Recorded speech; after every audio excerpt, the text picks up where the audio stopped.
Hi again, we're back with James and the Giant Peach. Chapter 21.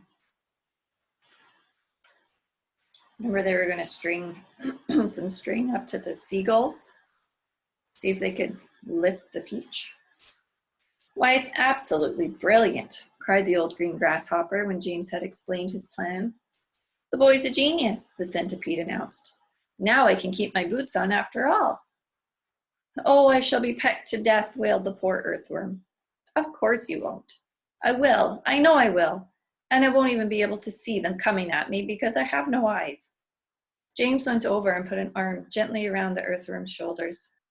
I won't let them touch you, he said. I promise I won't. But we've got to hurry. Look down there. There were more sharks than ever now around the peach. The water was boiling with them. There must have been 90 or 100 at least. And to the travelers up on top, it certainly seemed as though the peach was sinking lower and lower into the water. Action stations, James shouted. Jump to it. There's not a moment to lose. He was the captain now, and everyone knew it. They would do whatever he told them. All hands below deck, except Earthworm, he ordered. Yes, yes, they said eagerly as they scuttled into the tunnel entrance. Come on, let's hurry. And you, Centipede, James shouted. Here's a picture here. Does Worm look a little bit worried? Hop downstairs and get that silkworm to work at once. Tell her to spin as she's never spun before. Our lives depend on it. And the same applies to you, Miss Spider. Hurry on down. Start spinning. That was a short chapter, so let's go to 22. In a few minutes, everything was ready. It was very quiet now on the top of the peach. There was nobody in sight. Nobody except the earthworm. One half of the earthworm, looking like a great, thick, juicy pink sausage, lay innocently in the sun for all the seagulls to see. The other half of him was dangling down the tunnel. James was crouching, close behind the earthworm in the tunnel entrance, just below the surface, waiting for the first seagull. He had a loop of silk string in his hands. The old green grasshopper and the ladybird were further down the tunnel, holding on to the earthworm's tail, ready to pull him quickly in out of danger as soon as James gave the word. And far below, in the great stone of the peach, the glowworm was lighting up the room so that the two spinners, Silkworm and Miss Spider, could see what they were doing. The centipede was down there too, exhorting them both frantically to greater efforts. And every now and again, James could hear his voice coming up faintly from the depths, shouting, Spin, Silkworm, spin! You great brute! Faster, faster! Here comes the first seagull, whispered James.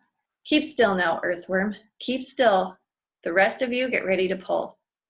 Please don't let it peck me, begged the Earthworm. I won't. Shh.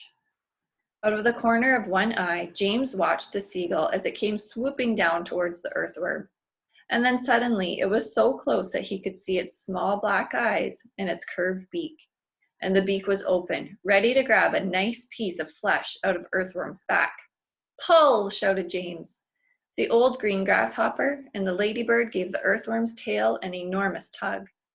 And like magic, the earthworm disappeared into the tunnel. At the same time, up went James's hand, and the seagull flew right into the loop of silk that he was holding. The loop, which had been cleverly made, tightened just the right amount, but not too much, around its neck, and the seagull was captured. Hooray, shouted the old green grasshopper, peering out of the tunnel. Well done, James. Up flew the seagull with James, paying out the silk string as it went. He gave it about 50 yards and then tied the string to the stem of the peach. There's a picture of that.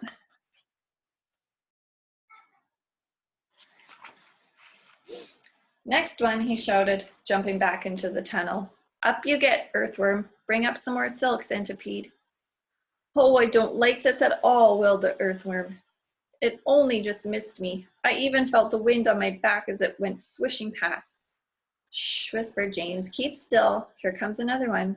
So they did it again, and again, and again, and again. And the seagulls kept coming. And James caught them one after the other and tethered them to the peach stem. 100 seagulls, he shouted, wiping the sweat from his face. Keep going, they cried. Keep going, James. 200 seagulls, 300 seagulls, 400 seagulls. The sharks, as though sensing that they were in danger of losing their prey, were hurling themselves at the peach more furiously than ever. And the peach was sinking lower and lower, still in the water. 500 seagulls, James shouted. Silkworm says she's running out of silk, yelled the centipede. She says she can't keep it up much longer, nor can Miss Spider. Tell them they've got to, James answered. We can't stop now. We're lifting, someone shouted. No, we're not. I felt it. Put on another seagull, quick. Quiet, everybody, quiet. Here's one coming now.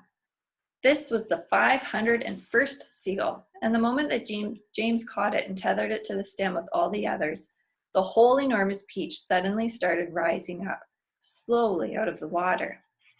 Look out, here we go, hold on, boys. But then it stopped, and there it hung. It hovered and swayed, but it went no higher. The bottom of it was just touching the water.